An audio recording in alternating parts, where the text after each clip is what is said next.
کی وضاحت کر دینا چاہتا ہوں۔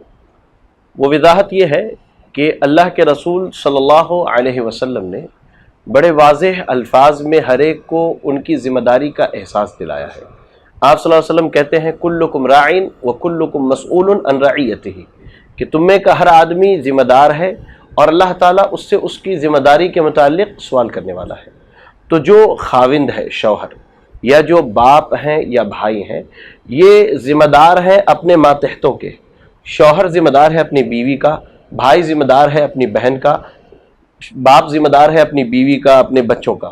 یہ ذمہ داری شریعت نے بانٹی ہے، اور ذمہ داری بانٹنے کی بنیادی وجہ یہ ہے کہ یہ اپنی ذمہ داریوں سے غافل نہ ہو، اور ایسا نہ ہو کہ ان کی غفلت کی وجہ سے کوئی ایسا عمل سرزد ہو جائے جو خلاف شرع ہے۔